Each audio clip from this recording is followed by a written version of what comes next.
till 1919. It is currently 4:45 in the morning. This last week had just been horrendous whenever it comes to sleep, so I thought I'd get up. And I was looking through YouTube and I saw a few match reactions, so I thought, nah, you know what, I haven't done this, so I may as well do it myself. Great result. Great result. I'd talk that all day long. We played a really good Newcastle team.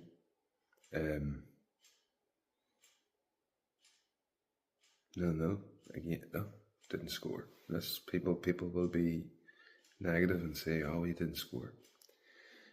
In the first 3 games we played Everton, we played Arsenal, we played Newcastle.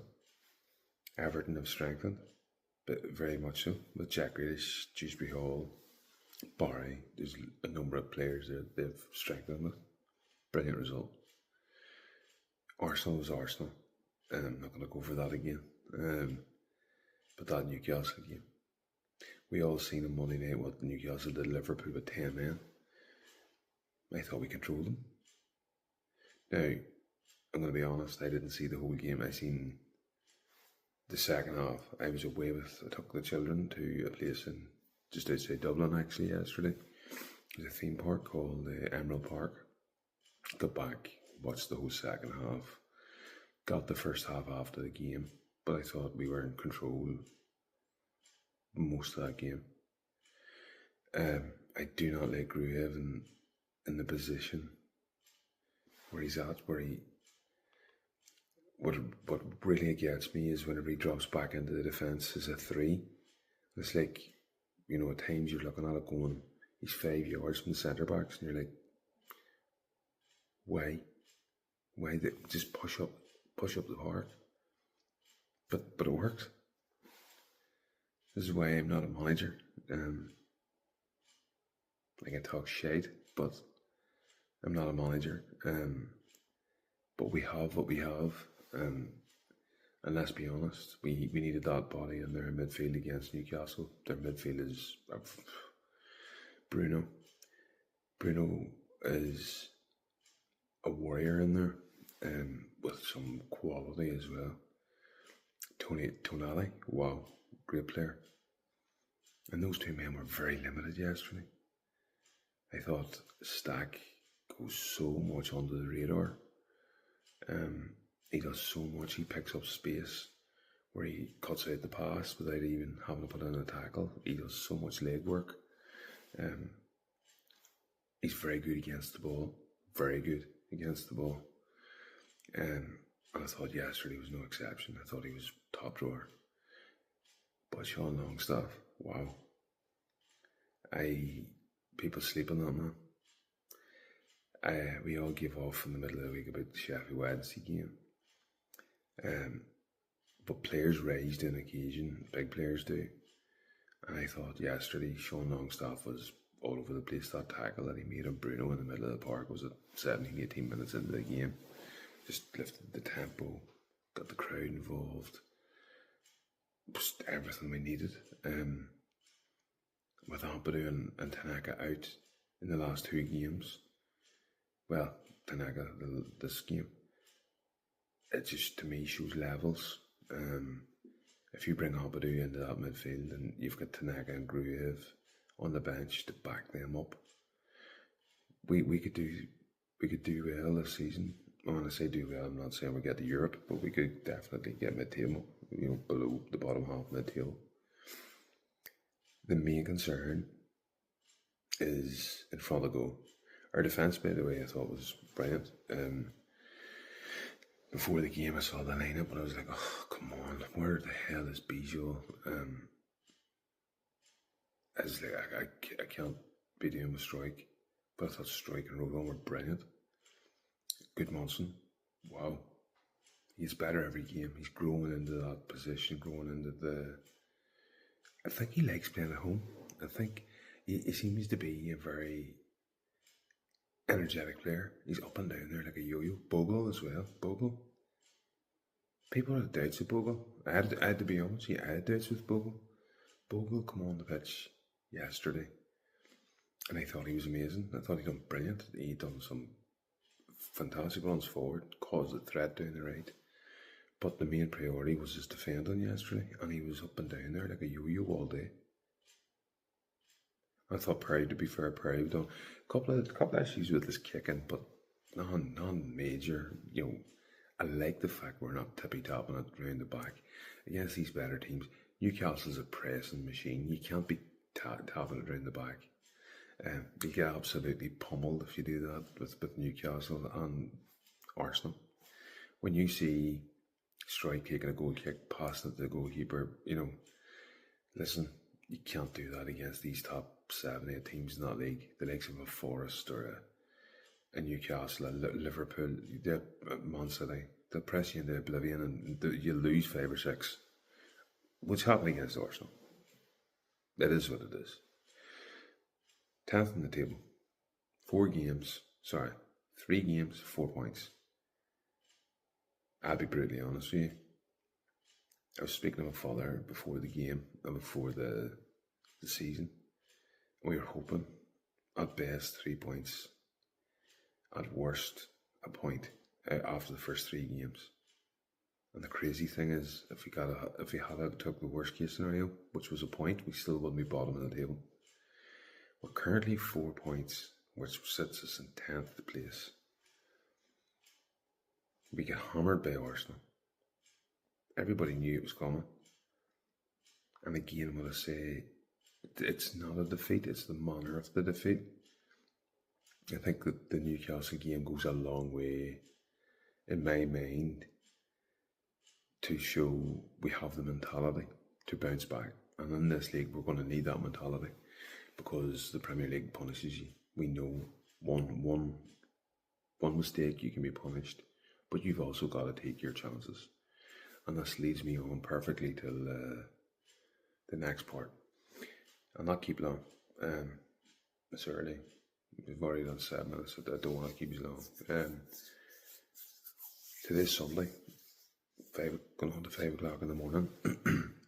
Ultimately, we've got today and then tomorrow for transfers. Barca spoke volumes after that game. We brought on DCL, and I thought DCL was I thought the match had done brilliant. Perot can't start. He just can't. He gives you nothing.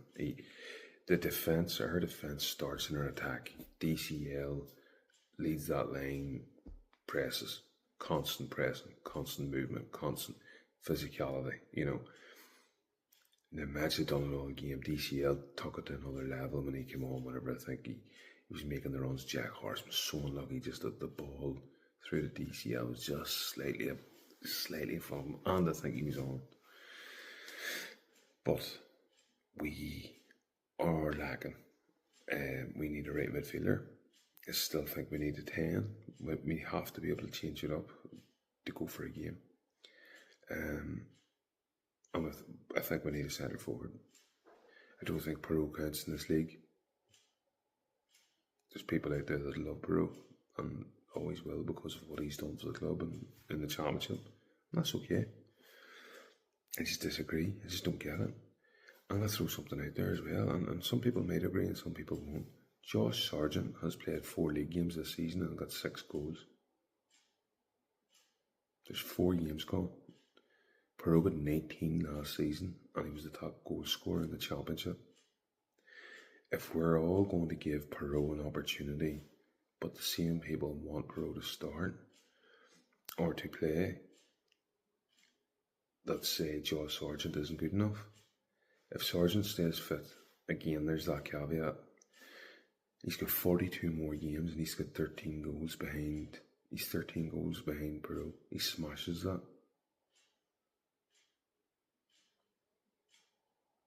Apparently Ipswich are looking at for 22 million. Is that worth a gamble? It's close to hand. He will run, he will compete and he will battle. Now, if you bring in a Josh Sargent, I think if you bring in him, you have DCL and Nemecha, you'll be fine. You'll be 100%, I think, with those 3. even if one's out, the other two can fill in. And then you've got, obviously the prodigies coming through in Harry Gray. And I personally would sell Perot. Sorry about that, I just took a coughing fit there. It was a bit mental. But yeah, I would personally sell Perot and bring in, I'm not saying we bring in a sergeant, but we could do. I see we have Spirtazan, apparently he's linked again. The Demirovic thing's done. They're not going to sell him. He starts for the Stuttgart. Stuttgart's obviously sold their other striker to Newcastle, actually, and was it 22? Not 22, he's 21, 22-year-old, and he's like crazy stats last season. They got him for like 60, 70, whatever million it was. So I don't think Stuttgart need to sell anybody else, to be fair. We have a big 2 days. We have an international break, and luckily we know AO's not going on international. We know Amps isn't going. Hopefully Okafor's not going. Hopefully Gudmundsson's not going. Gudmundsson's picked up a knock yesterday. Hopefully that's enough to keep him at home. But that means then these boys can look at recovery, getting back to full strength and kicking on. But we have a big couple of, not even a couple of days, it's almost like a day and a half. It brings me on to the transfer windows. We were talking about players on the outside of things, but don't really want to touch upon Navi. It is what it is. Like, we're just down the pecking order whenever it comes to, realistically, Chelsea come in for you. They're Champions League, they're World Club Cup winners. We can't fight that. It just is what it is. But El Canous, if we really want to put in a statement, I think El Canous is going to be that statement. Leicester don't have to sell, so it's going to have to be an offer over 30 million. Now, if we're offering Paisao and PSV, we're offering them big money, 40 million. If we really rate this man, if we really rate El Canous, you've got to go and put the money on the table. If he can take you that next level, and to be fair, we've got to be more creative up front. And I think in the middle, from the wing, he can give you those different traits, which we desperately need. There is the other one. Obviously, Gus Hamer has been linked to us the last couple of days, and I think Gus Hamer is a very good player, don't get me wrong. But there's definitely question marks over that one, because he picked up yet another yellow card. I done a couple of stats. It was on, messaging Joe Blackburn, and he was doing a stat pack thing with the Hamer the other day, and I said Hamer got 18 yellow cards last season. Well, I was wrong. Joe was right. He got 13. But since he came to the Championship, excluding this season and any time he spent in the Premier League, he had 57. This is like 4-year period or 4 or 5 year period. 57 yellow cards. 57. This season, in 4 games plus the cup, he's got 4 yellow cards. So he's 61 yellow cards in his time in England. He averages about 12.5 cards per season. That's 2 bans in the Premier League. And to be brutally honest with you, he is very lucky at times not to be sent off in the Championship. In the Premier League, some of his tackles, he's gone. I have major concerns over that, on top of the fact that Sheffield United haven't picked up a point. They're bottom of the table.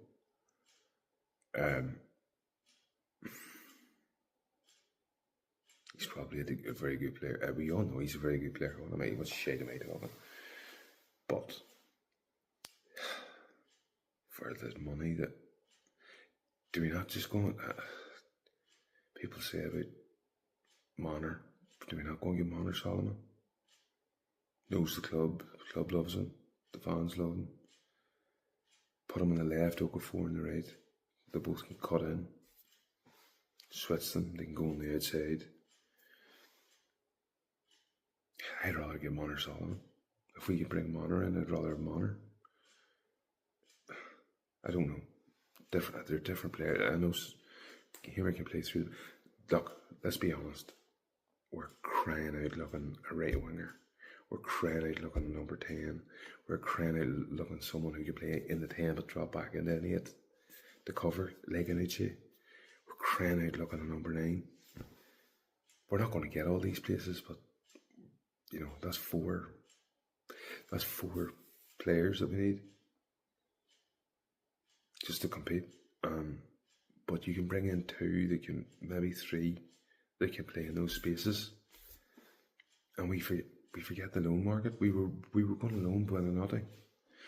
If you end up loaning Hamer, PSR wise it makes sense for us. PSR wise it makes sense for Sheffield United. But we have a big window coming up. I see yesterday as well, by the way, Murata is in with the couple of his boys from the States. So this is the business end. These boys are going to be on it. Do I have faith in the 49ers?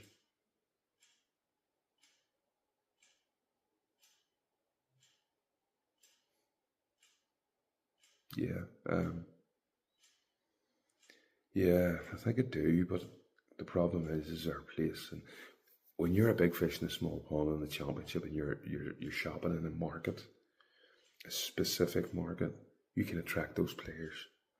When you're another fish, not a small fish, but another fish in a massive ocean of the Premier League, unfortunately, it's a pecking order. And we just have to live with that. And we have to be creative. We have to look at Moneyball. We have to look at different statistics, take gambles on players that maybe had an injury past, that maybe other clubs will look over, like an Amecha, like a DCL, like an Okafor. We have to. This season is not about scoring 100 goals or getting 100 points. This season is about coming 17th. Anything above that's a bonus. 17th's a good season. What I will say is this. Thank you for watching me. I said the other day I've got 6 subscribers. And to all 6 of you guys, I love you all. Thank you. Today is 16. I've only been doing this a couple of days. And I will get better, you know. It is what it is. I'll be going live definitely on Monday a few times during the day. So please like and subscribe and comment. You're more than welcome on this channel.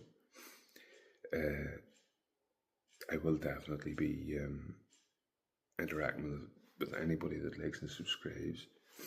On any lives I do, any streams I do, anybody that does subscribe is more than welcome to come on and chat to me. It's open to everybody. It's not open to any just one particular creator or whatever. Anybody that wants to come on, I'm going to link in, get you all on. But anyway, as I always say, opinions are like arseholes. We all have one. Let's keep our opinions going. Monday is a big day. It's a defining day for our season. But thank you, and I will see you later.